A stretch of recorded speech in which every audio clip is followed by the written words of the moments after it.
In the 1950s, Spokane, Washington was a city on the rise. Post-World War II industry, particularly in aviation, had fueled its growth, and with a population nearing 250,000, Spokane was evolving into a hub of commerce, medicine, and education. But in March of 1959, that sense of progress was shattered when 9-year-old Candy Rogers left her home in the West Central neighborhood to sell campfire girl mints door to door. She vanished, sparking one of the largest and most haunting manhunts in the city's history. 16 days later, Candy's body was discovered nearly 7 miles from home, and Spokane was left reeling. For over 6 decades, her murder remained unsolved until forensic science finally caught up with the truth. A breakthrough in DNA technology would unearth a name investigators never expected, and finally bringing long-awaited answers to a grieving community. Today, we're diving into the story of Candy Rogers and how science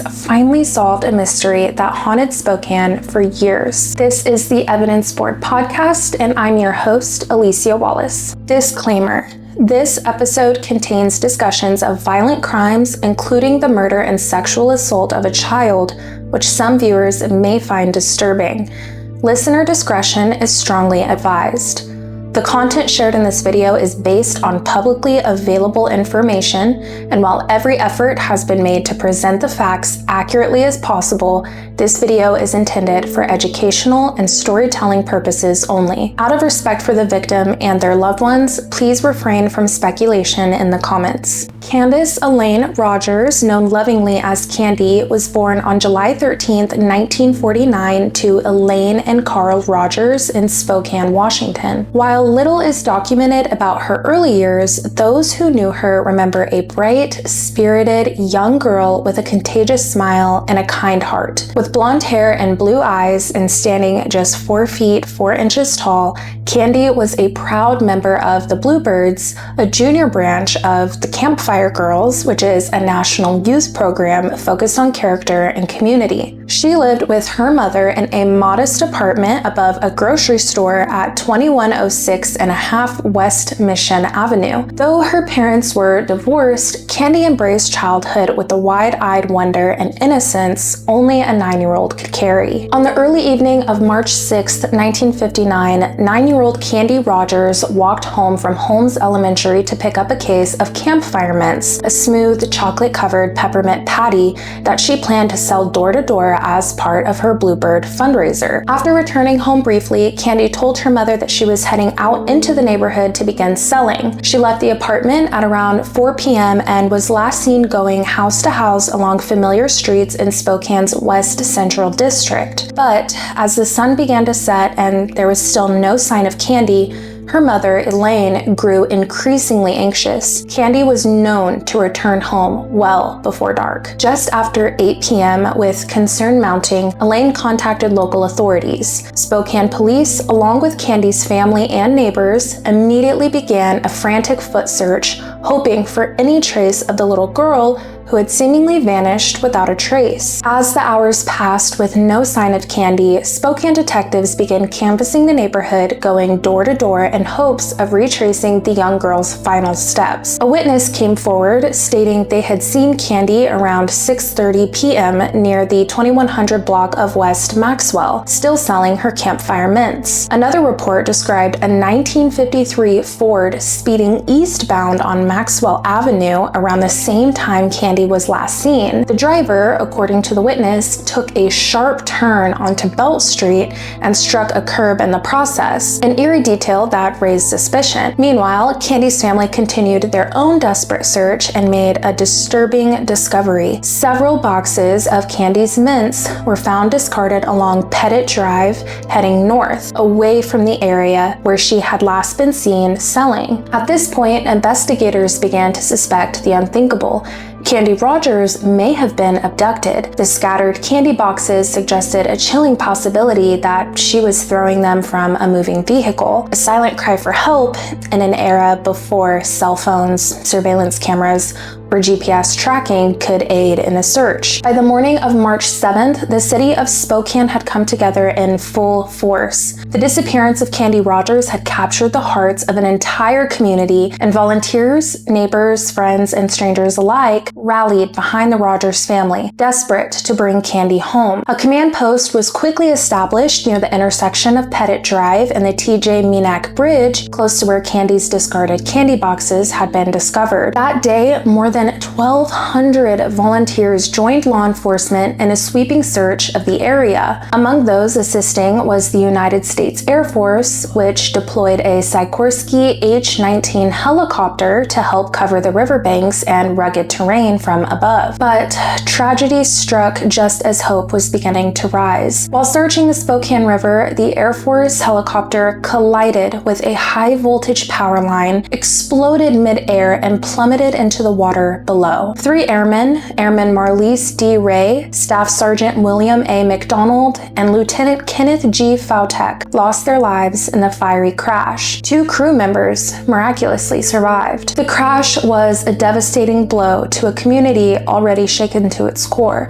Yet, despite the unimaginable loss of 3 servicemen, the search for Candy Rogers pressed on, fueled by heartbreak, determination, and an unwavering refusal to give up. On March 21st, 1959, just over 2 weeks since Candy Rogers vanished, 2 off-duty airmen from Fairchild Air Force Base were out hunting in a wooded area off Old Trails Road, roughly 7 miles from Candy's home. While walking through the dense brush, they noticed something strange. A small pair of children's shoes neatly placed on the forest floor. At first, they dismissed it as odd but insignificant, but once they returned to base, the weight of the ongoing search set in, and they decided to notify authorities, worried the shoes might be connected to the missing 9-year-old girl whose face now haunted headlines. The following morning, on March 22nd, a search team descended on the area. Among them was Spokane Police Captain Richard Olberding, who would make a devastating discovery. Beneath a shallow layer of pine needles and brush lay the body of Candy Rogers. Her hands and feet had been bound with a torn strip of her own clothing, and she had been brutally beaten. The search was over, but the nightmare for Spokane had just begun. Joanne Poss, one of Candy Rogers' few surviving relatives, was just 13 years old when she learned her cousin had been kidnapped and murdered. The memory still lingers. And Mom said, "Oh, they found Candy's body." She told me that she was dead. I thought, no, that doesn't happen. An autopsy confirmed the heartbreaking truth. Candy had died by strangulation and had been sexually assaulted. The shock and horror of her death rippled through the community, and investigators were soon overwhelmed with thousands of tips and leads. Every avenue was pursued, but none led to a viable suspect. At the time, there was no national sex offender registry, but authorities still contacted individuals with similar backgrounds, yet every path came up short.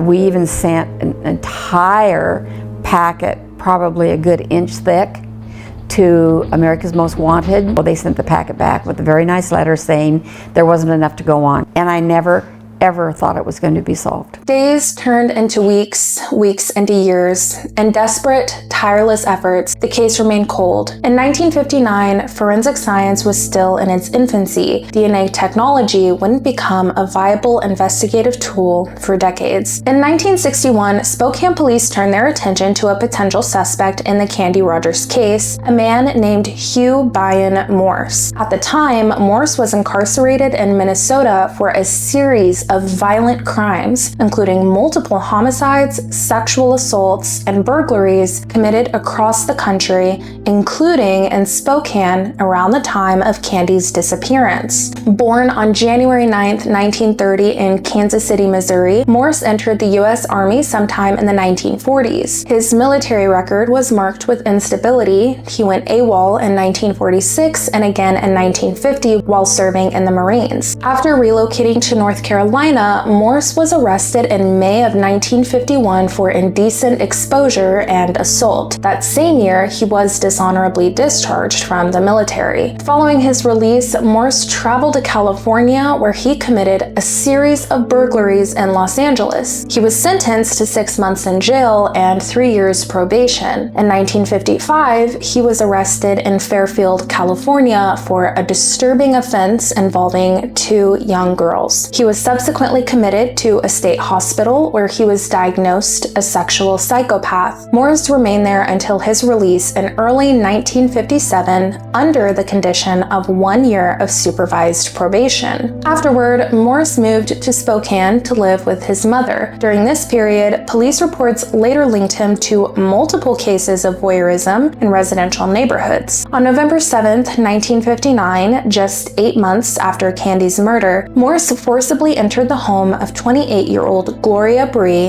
and took her life. Less than a year later, he was connected to the deaths of 69-year-old Blanche Boggs and 27-year-old Bobby Ann Landini, all in Spokane. Another woman, Beverly Myers, survived a brutal attack in her own home and was later able to identify Morse as her assailant. His crime spree escalated as he fled across state lines. In April 1961, while in Atlanta, Georgia, Morse committed a series of home invasions involving extreme physical and emotional harm to several victims. By August 1961, Morse had been added to the FBI's 10 most wanted list. He managed to stay on the run for several weeks, eventually resurfacing in St. Paul, Minnesota. There, on September 18, 1961, he killed 34-year-old Carol Ronan. His capture came shortly after when a woman named Harold Carlson recognized his photograph and alerted authorities. Hugh Byron Morse was arrested on October 13, 1961, finally bringing his reign of violence to an end. Given the nature of Hugh Byron Morse's crimes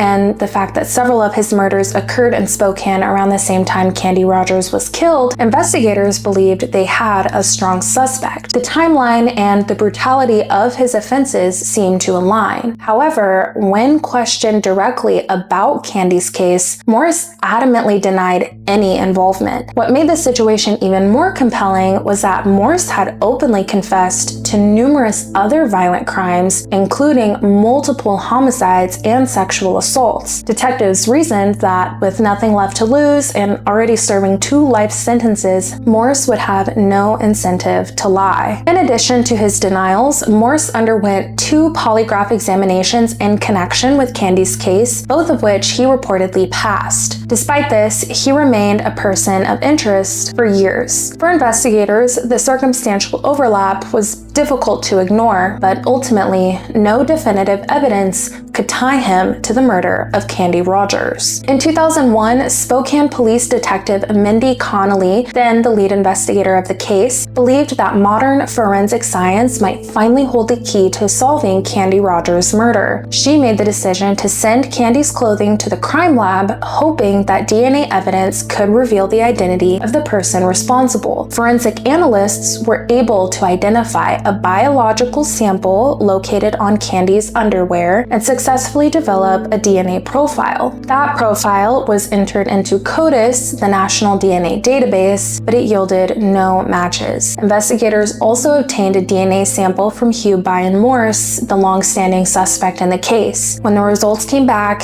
it was confirmed. The DNA did not match. Morse was officially ruled out as a suspect. He would later die in prison in April 2003, still serving his 2 life sentences. Although the case remained unsolved, the DNA profile was carefully preserved, frozen, and stored, waiting for a time when science might be able to do what it couldn't yet accomplish. In 2018, Brittany Wright, a forensic scientist with Washington State Patrol Crime Laboratory Division, revisited the preserved DNA sample from Candy Rogers' case. She reanalyzed it to confirm it still matched the original profile and conducted a preliminary diagnostic assessment to determine whether it would qualify for forensic genetic genealogy, a powerful tool that had begun solving cold cases across the country. The sample was sent to a lab for further testing, but then a devastating setback. The DNA tube had been crushed during transport, causing the sample to leak and rendering it unusable. Investigators tried once more, sending sending a small amount of the remaining sample to the same lab in good condition. Unfortunately, the DNA was deemed too degraded for the lab's current technology to process. For a time, it seemed like the case hit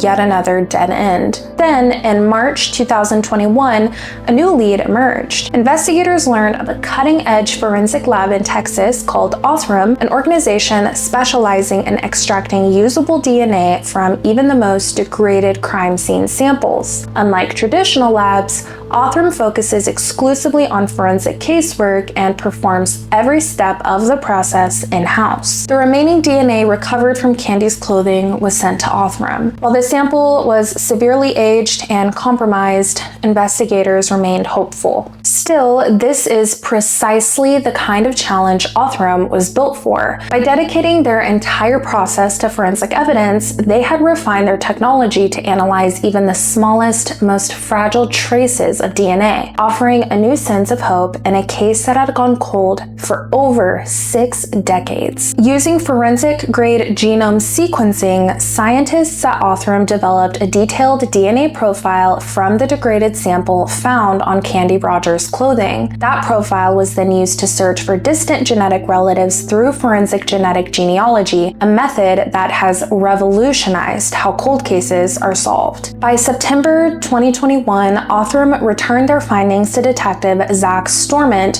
who had taken over the case. The results narrowed the potential source of the DNA to 3 brothers, each now deceased. Of the 3, only one had children, John Ray Hoff. While the DNA evidence pointed investigators in a clear direction, it was still up to the Spokane Police Department to build the case and confirm the matches. Detectives reached out to John Hoff's daughter, who willingly agreed to provide a DNA sample to assist in the investigation. The results were undeniable. She was found to be 2.9 million times more likely to be related to the DNA found at the crime scene than someone from the general population. After more than 60 years of unanswered questions, investigators were finally closing in on the man responsible for Candy Rogers' murder. At the time of Candy's murder, John Ray Hoff was just 20 years old. A lifelong Spokane resident, Hoff lived less than a mile from Candy's home on the 2500 block of West College Avenue. He had a troubled history. At 16, he escaped from a state-run juvenile training facility near Olympia. A year later, he enlisted in the U.S. Army and was stationed at missile sites surrounding Fairchild Air Force Base. In 1961, just 2 years after Candy's death, Hoff was convicted of second-degree assault with intent to rob. In that case, he attacked a woman, restrained her using her own clothing, and attempted to strangle her before fleeing. The victim survived the assault, and Hoff served 6 months in jail. As a result of the conviction, Hoff was classified as a deserter and discharged from the Army. In the years that followed, Hoff worked briefly as a door-to-door salesman and later at a meat processing facility where he sustained chemical burns on his face. In 1970, at the age of 31, Hoff died by suicide. What's most haunting is that during the original investigation into Candy's case, Hoff was never named as a person of interest. He did not appear in any police reports, and his name was never brought up during interviews or tips. He remained entirely off law enforcement's radar. But in 2021, decades after his death, all signs pointed back to him. With overwhelming evidence suggesting John Ray Hoff was responsible for Candy's abduction and murder, investigators obtained a warrant to exhume his body, ironically buried in the very same cemetery as Candy. DNA was collected and compared to the profile recovered from Candy's clothing. On Friday, November 19, 2021, Spokane police officially confirmed the match. The DNA evidence conclusively identified John Ray Hoff as the person responsible for the kidnapping and murder and sexual assault of 9-year-old Candy Rogers, bringing resolution to a case that had haunted the city for over 62 years. Following the confirmation, Hoff's remains were reinterred at a different cemetery. When Joanne Poss learned that Candy Rogers' killer had finally been identified, the news stirred a mix of emotions. Not closure, but at least there's some form of satisfaction there knowing that the person that did it is at least named. He may be in a grave, but he's named. For Poss, the relief of knowing the truth is bittersweet. It's an answer that came far too late for Candy's parents. Candy's father, Carl Rogers Jr., died by suicide in 1963, just 4 years after Candy was taken. Her mother, Elaine, passed away in 2006, never knowing who is responsible for her daughter's death. Now, with a long-awaited sense of resolution, the Rogers family hopes to carry Candy's legacy forward, not through tragedy, but through purpose. Poss shared that her granddaughter is now pursuing a career in forensic science inspired by Candy's case and the pursuit of justice. The family also hopes that when people hear Candy's name, they remember not just the devastating loss, but the relentless fight for the truth and the family that never gave up. Joanne Poss hopes to one day establish a scholarship in Candy's name at Gonzaga University, awarded to a science student, ideally someone pursuing a future in forensic science, in hopes of helping to solve cases like Candy's. David Middleman, CEO of Othram, believes stories like Candy's are vital, not just for families, but for the future of forensic justice. Quote, "I think it's important to share these stories, these wonderful outcomes, because when we do, it motivates and excites law enforcement. They want to solve cases, but they may not know all about this technology. I think it helps families. They see that there's hope, there's optimism." End quote. After 62 years, Candy Rogers' story is no longer defined by silence. It is defined by persistence, by love, and by the enduring power of science to uncover the truth, even decades later. If Candy's case teaches us anything, it's that every DNA sample adds a new layer of hope. You can become part of that mission thanks to Othram's DNA Solves platform. You can now contribute your own genetic data to help solve cold cases. It's simple and secure. Either order an Othram swab kit to provide a cheek swab sample, or upload your raw DNA data from a consumer test like 23andMe or Ancestry at DNAsolves.com. You retain full control. Your data is encrypted, used only for forensic matching, and you can withdraw it at any time. Othram is purpose-built for this work. Their in-house lab specializes in processing even the most degraded DNA from crime scenes, building detailed genomic profiles that can help identify victims and offenders in decade-old cases. This method has already solved countless cold cases, from unidentified Jane and John Does to long unsolved homicides, very similar to Candy Rogers. By participating, you're not just a bystander, you're a true crime advocate, directly helping law enforcement and families who have waited years